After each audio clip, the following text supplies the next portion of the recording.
Good morning, everyone. For the last several years, our residents, our electeds, our city staff, and the broader community have all rallied around a common theme. And that common theme has been to provide a comprehensive safety system within Minneapolis. And so we've been working very hard to enact that comprehensive safety system through our Office of Community Safety. We set up a new government structure, created a whole new office. That office is now not just police officers with a gun, but includes firefighters, mental health responders, 911, emergency management, and so on. And the whole concept is that we need a unique expertise to be able to respond to some of the unique circumstances that happen on the ground. If you got a fire, you want a firefighter. A robbery means a police officer. If you got a water main that breaks, you probably want a public works professional. And yes, if you have a mental health emergency, if you're experiencing some form of crisis just like that on the street, you want someone to be able to provide those counseling and mental health expertise that you wouldn't otherwise get. And that's where Canopy Roots has stepped up in really extraordinary fashion. There are times when an unarmed first responder is the right response for the particular moment. And so we've been building out this comprehensive system over the last several years, and one shining example of, I believe, where we've gotten this right is through behavioral crisis response, is through this work that we've got in this partnership with Canopy Roots. And every year, as it's been set up, we've been expanding it and expanding it again. Right now, we're up to nearly $3 million, $2.9 million in ongoing funding, which was expanded both in the 2023 and now in the 2024 budget, totaling out at around $5.9 million annually. That includes both ongoing funding as well as one-time commitments. And right now, we're located in Canopy. We're located at the Canopy Roots location where they have been able to build out this whole team of mental health responders and professionals, of managers and people that are so very committed to this work. So we believe in this BCR program. This is an area of broad consensus. In fact, it's an area of broad enthusiasm among both elected leaders as well as our city staff. And this success of this program would not have been possible without our incredible partners throughout the city. From my colleagues on the City Council, we're joined by both Council President Elliott Payne and our council member from the 5th Ward, Jeremiah Ellison, and also the city staff that have helped make this happen.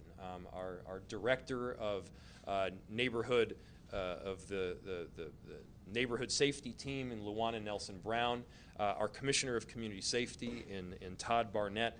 They've done an amazing job. And I also want to give a big thank you as well to the Canopy Roots team in director Candace Hansen and program manager Marissa Stevenson. We're so tremendously grateful for your compassion and your commitment to this work. We are making great strides right now, and we want it to continue.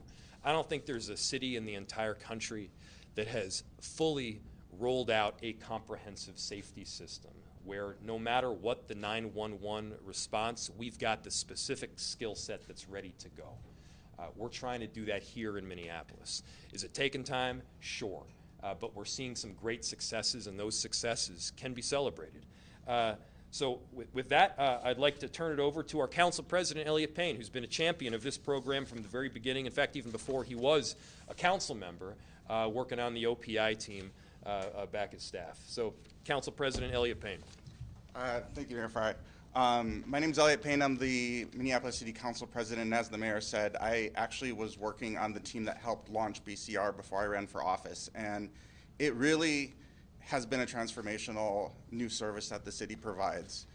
But that transformation was not a guarantee. The early days were filled with lots of questions and, in fact, a lot of skepticism around what would it mean to have an unarmed responder show up when there's a crisis. Couldn't something go wrong?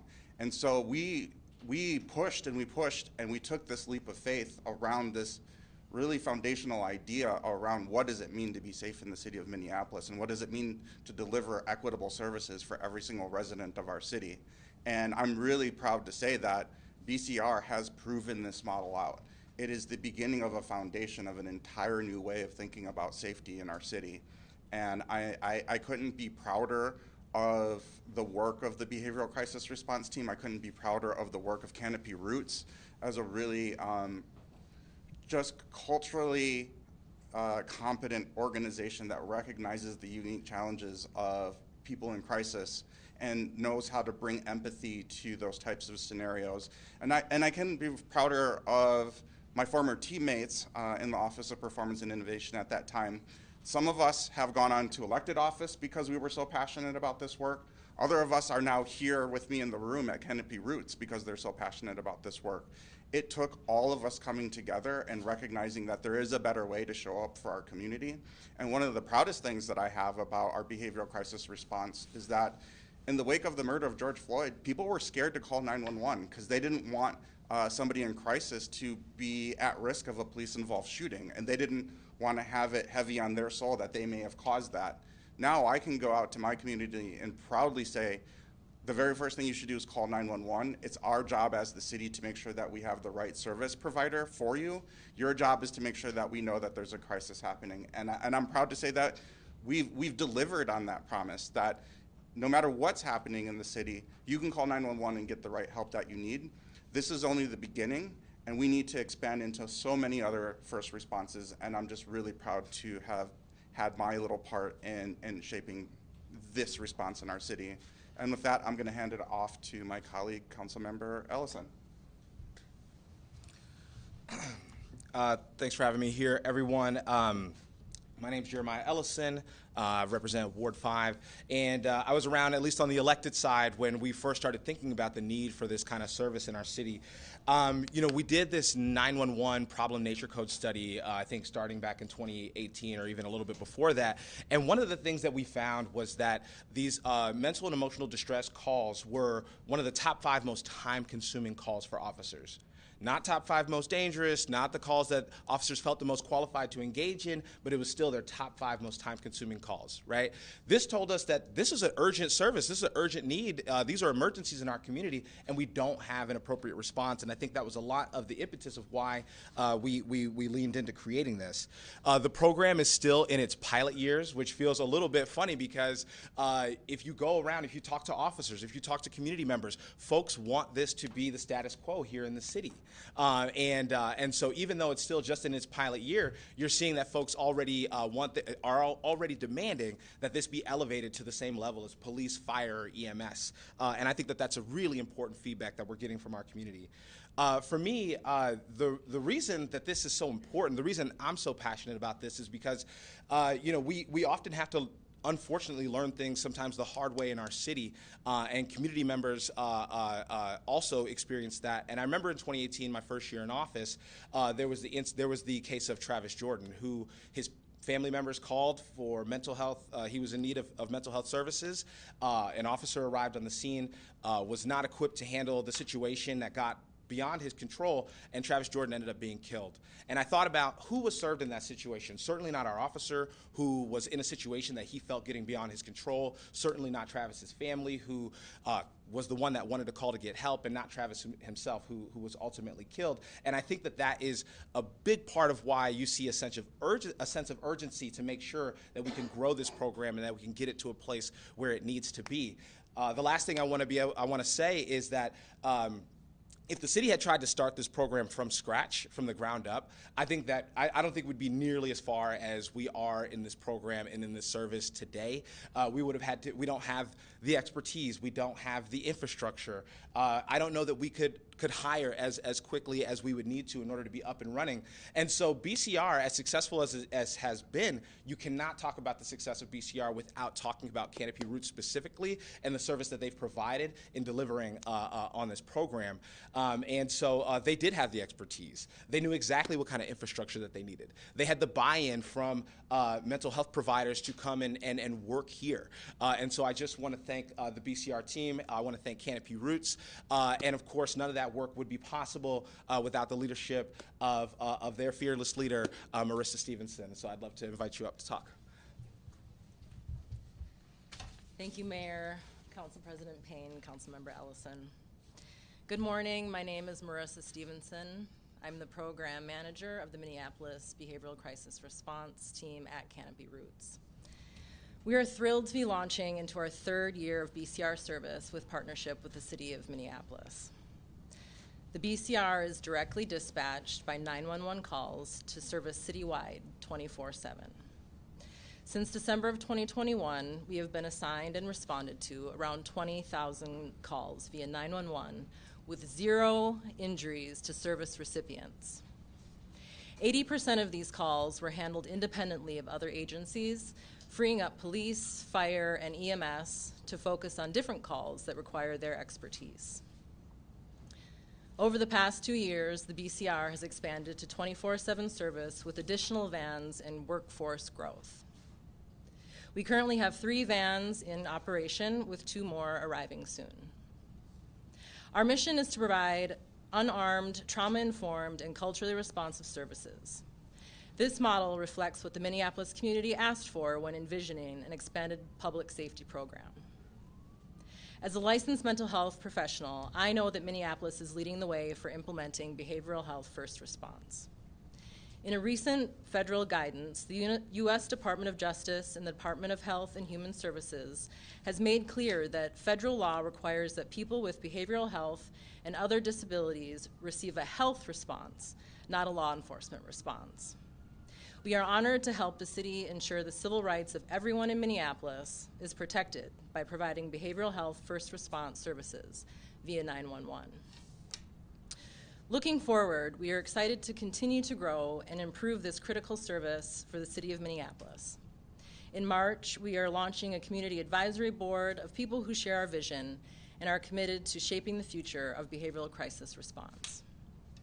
The success of the BCR reflects a significant step forward in prioritizing mental health within our public safety infrastructure. As a majority Black-owned and woman-led organization, we are deeply committed to the collective well-being and community empowerment.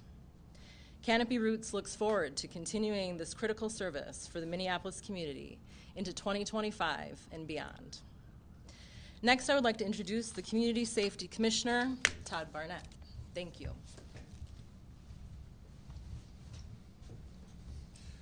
Good morning. I'm Todd Barnette, the Commissioner of Community Safety. One of my roles is to coordinate our 5 departments. That's police, fire, 911, emergency management, and of course, neighborhood safety. Another role of mine is to make sure that we as a city reimagine how we approach community safety. And we've used the Minneapolis Safe and Thriving Community Report as a roadmap for us to do that.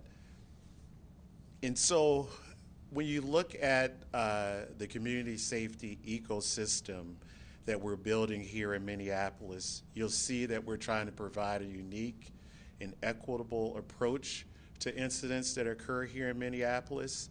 That ecosystem is one that provides preventative services, responsive services, and ultimately restorative services. This community safety ecosystem that's directly taken from the Safe and Thriving Community Report helps us in the city respond to situations differently than we did in the past, and you've heard some of that. Where in the past we would have fire or police or EMS respond, and now we have BCR here to respond in a different way than we did in the past. This ecosystem will continue to build and develop as we move along to make sure that residents, the community, and the responders are safe. There was talk about 911, and I just want to say a couple of things about that. When a person calls 911, the 911 dispatcher is trained in mental health situations, and from that 911 dispatcher knows whether to dispatch BCR, police, fire, or some other agency. So BCR is really integrated in our community safety response. The great thing about this is that by using 911, as the initial place where a person calls, we're making sure that we're getting the correct and appropriate response for the situation.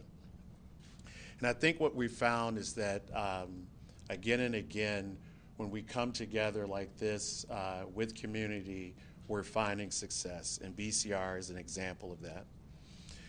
I am certain that we'll continue this partnership with Canopy Roots, and we'll continue to develop the community safety ecosystem.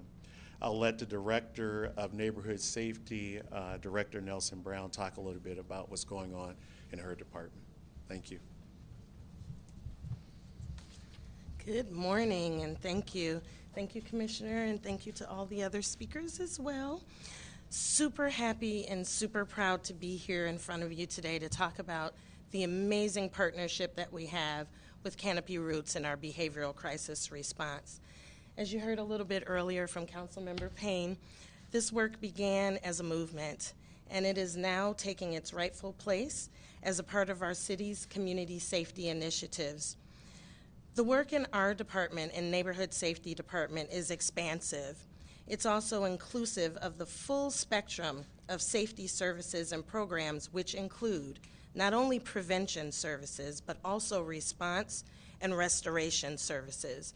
We are one of the few departments that spans the entire safety ecosystem. And behavioral crisis response is a pivotal part of that ecosystem. The way we accomplish providing such comprehensive services is by partnering directly with community-led organizations such as Canopy Roots for its behavioral crisis response. Since January 2021, BCR teams have been dispatched more than 20,000 times for behavioral crisis response, behavioral crisis welfare check, and person in crisis incidents. And because this work is born out of community, it's important that we do everything we can, including investing in new and innovative services such as these, to prevent incidents with the potential to cause harm, respond to potential harmful incidents, and restore health and healing to those who have experienced harmful incidents as well. Behavioral health first responders, one of which you will hear from next, work as a part of a comprehensive emergency response network, and what I love most about them is that they meet the unique needs of our citizens. Our department understands that a large part of the success lies in the individualized response these first responders provide, and especially the culturally responsive services that have historically been left out of emergency response. When people are experiencing a crisis, it's important to not only respond, but to respond in a way that fully meets the needs of that person or family. To ignore the cultural needs that exist is to compromise the dignity of not only those in crisis, but every other life that person or family touches as well. And this is where we've seen success with behavioral crisis response.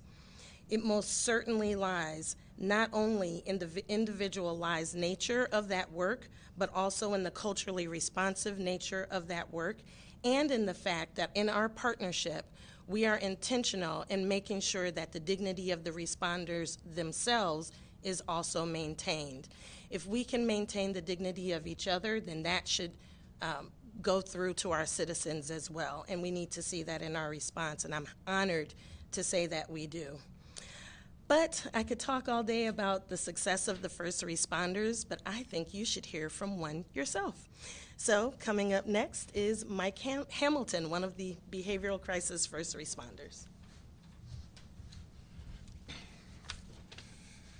Hey, good morning. Good morning. My name is Mike Hamilton, and I'm currently finishing up my doctorate in clinical psychology, but more importantly, I'm a lead responder for the BCR. When I reflect on the BCR's success, it reminds me of a question that continues to come up in the field. What sets BCR responders apart from other mental health providers or other first responders? As crisis responders, we are a voluntary service that responds to 911 calls as formally trained mental health practitioners with situational awareness.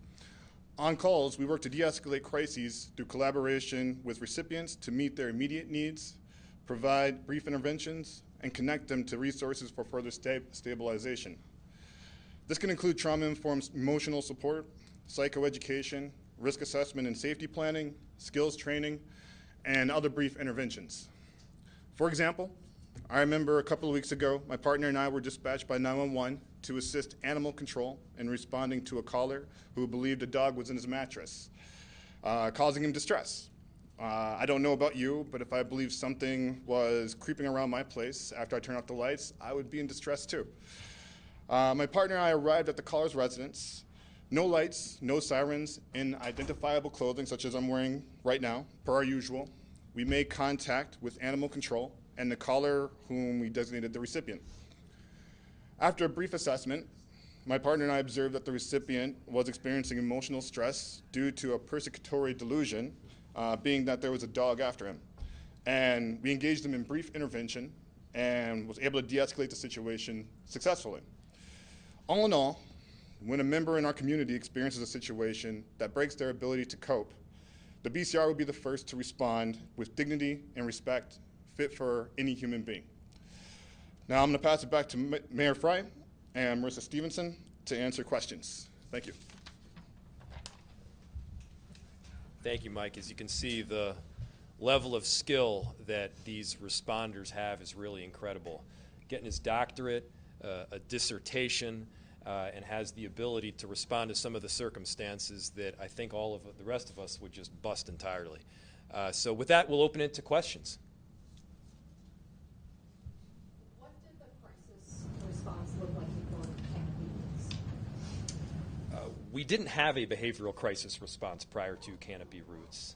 There were programs that existed over at the county, including COPE, which was a joint response between law enforcement and some form of mental health responder. We did not have an exclusively mental health response in the city. We do now. One of the things that's frustrating to me is oftentimes I'll get someone that reaches out and points to another city that is working on eventually getting a behavioral crisis response, and they say, we should have something like this in Minneapolis. We do. It's here. It's functional, it's effective, and it's succeeding.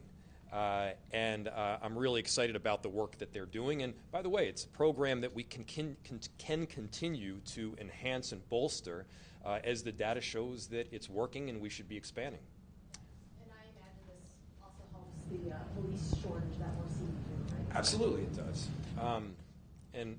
Marissa can attest to this as well.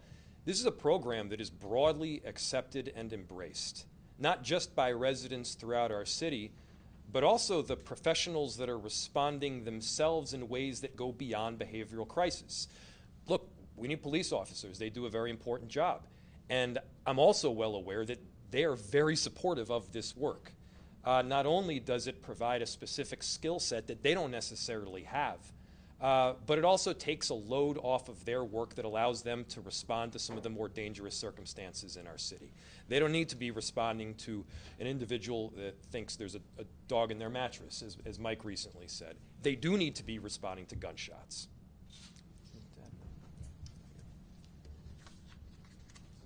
So is this a model that you could see being scalable to other communities as well? So the BCR model? And then secondly, is creating a licensing program for first responders who do this sort of work, is that something that the city would consider adding to its legislative priorities? To the first question, can this be scaled and expanded to other municipalities and counties throughout Minnesota and the country? Absolutely, yes. And we hope to be an example that so many others can follow. There are a small number of municipalities that have either set up or attempted to set up a behavioral crisis response. I don't think there are any other municipalities that are pursuing this broad-scale endeavor that we are to provide a full-scale comprehensive system of safety that includes behavioral crisis response and also goes well beyond it. To your second question about licensure, I don't have the expertise to be able to answer whether that is the best route or not.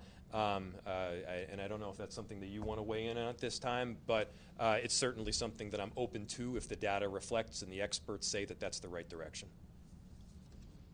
Yeah, I can jump in. I think that we want to set a standard, right? And how that is accomplished, I think, is a legislative question, and how the first response, mental health first responder profession is grown to be as, equitable and as same stance as police, EMS, fire. And then to the first question, the Canopy Roots is open. We receive and respond to opportunities for consultation and technical assistance with other municipalities as well. Please. Just wanted to add one thing kind of to both those points. One is that I don't have the exact numbers in front of me, but I think that the number of calls like this that the police were taking on has since doubled, right? I think police were averaging like 4,000 of these calls. You guys are looking at more like 8,000 of these calls. And so to me, I think we're still trying to, in that phase of trying to figure out, is this like an EMS adjacent service? Is this a police adjacent service? That tells me this is its own service, right? And it's still novel because it's so new, but my hope is that as we can grow this program, stabilize this partnership, that, 5 years, 10 years, 20 years down the line, people are really just seeing this as a standalone service and a part of our 911 system. That's right. Yeah, well said. Have you guys been able to track the response times at all in the past? I would say, that's a question that we get relatively frequently. I would say response times, depending on the time of day, right? If it's rush hour traffic, because we don't have lights and sirens on the vehicles. If it's rush hour, it's going to be maybe a little bit longer, but I would say 15 to 20 minutes, the team will be there. And also importantly, this may have been mentioned already, is that the caller to 911 is not the person making the final determination as to what service is being sent out. That determination is at least in part made by the dispatcher themselves based on an objective criteria that they have before them. And so you can't say we're insisting that a firefighter show up or we're insisting that a behavioral crisis responder showed up. There's a number of other circumstances that they're looking at to make that final determination. Mayor, I was wondering if you could talk to us about how you define success, because I'm sure that depends on where you're sitting. You mentioned data, there have been some personal stories, but what are you looking at when you define the success of this program and how it's being effective in our community? The definition of success should not be one that's coming from us, but from community members that are calling with distress. I know that's a more subjective interpretation, but we want to be there for people in our city when they're experiencing some of the worst moments of their lives. Sometimes that's a mental health concern, and sometimes it involves a gun. And what we're looking to provide is a full-on system that can accommodate whatever the concern they may have that they're experiencing in their home or on the street. That's ultimately success. As far as the data, we want to continuously expand. Of course, we're getting to 24 hours a day in all 5 precincts of the city. We also want to make sure that we're dropping down the response times as much as possible, because when people need help, they need it now. We want to make sure that we're providing as many services as we possibly can.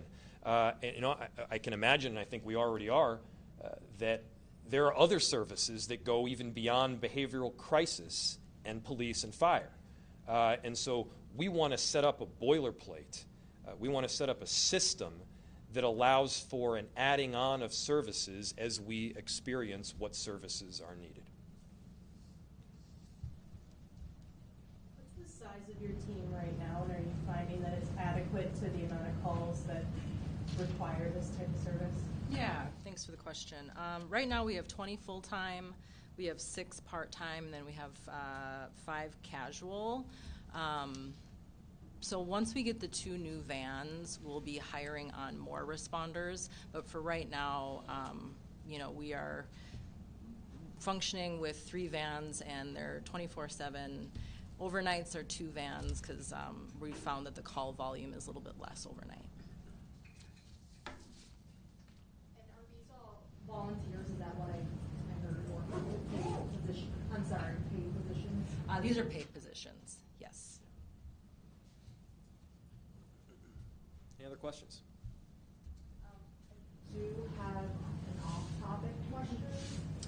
For me or others? If so, let's take it. If it's for me, let's take it afterwards. Okay. Yeah. Any other questions on BCR? I'll just conclude by saying this is a big deal. We're the first city in the state of Minnesota to go down this route of providing this full-on comprehensive approach and a behavioral crisis response. We're one of the first cities in the country, and it's a model that's working. It's a model that we want to prove out with real data in real time, and it's not one that we're dropping. We're all very committed to this excellent work. So thank you so much, everybody.